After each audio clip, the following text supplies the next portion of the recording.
At least 16 members of the New People's Army or NPA were killed in an encounter with the military in Dolores, Eastern Samar earlier today. For the latest on that, we have Colonel Ramon Zagala, spokesperson of the AFP, joining us via Zoom. Good evening, sir. Sir, first off, do we have any updates on the number of casualties on either side? And is the encounter over or is it still ongoing?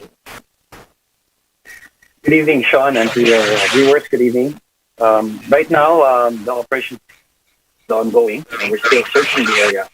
We have about 16 enemy body count of the New People's Army and seized about 29 high-powered firearms. The area that in Dolores is currently subject to scouring operations so that we can find out. Since there's 29 firearms recovered, we're expecting that will there be more enemy killed or enemy still hiding that we can be able to capture anytime. So it's still ongoing, Sean. Yeah, sir, I'm not sure, Colonel, if you're at liberty to tell us, but if you are, can you tell us what you know so far about what transpired, how it started, and where did the lead come from? Eastern Visayas is under Joint Task Force Storm.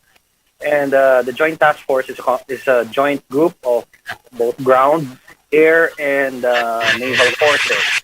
So we received information, Joint Task Force Storm received information of the presence of the enemy and that there is an encampment with the capability to make explosives.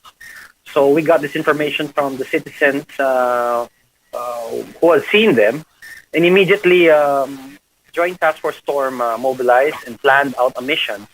And this, following that planning, it's an encounter that happened about 4 a.m. this morning, practically the whole day. So the 16 enemy body count and the 29 firearms is the tangible result of that information we received. The area is mountainous and isolated, so we expect that we'll be able to still continue searching and finding more bits. All right, Colonel, were you able to confirm that in fact these fatalities were members of the NPA? And if so, what happens now to their remains? Yes, they are, and there are firearms recovered.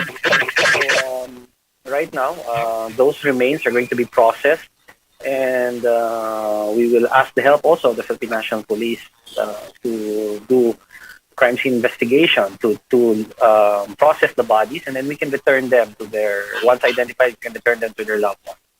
We assure you that the armed forces will conduct the mission openly, and then any results that may come out, we will be open about it and tell the people about it.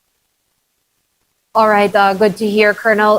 Do you have any information whether or not there were any civilians that might have been involved or caught in the crossfire? And if there are actually residents around the area, have they been relocated to a safer spot? As of the moment, there's no report of that. The only casualties of this encounter really is the New People's Army. The troops of the Joint Task Force Storm are all safe. There are no reported casualties. And we continuously monitor what's happening on the ground. For the moment, we are allowing the troops to operate and scour the area so that we can find out more of what's going on the ground. So we give them the liberty to find out more, and we will wait for further reports. All right, thank you so much for that. That was AFP spokesperson Colonel Ramon Zagala over Zoom. Thank you so much, Colonel. Thank you. Thank you, sir.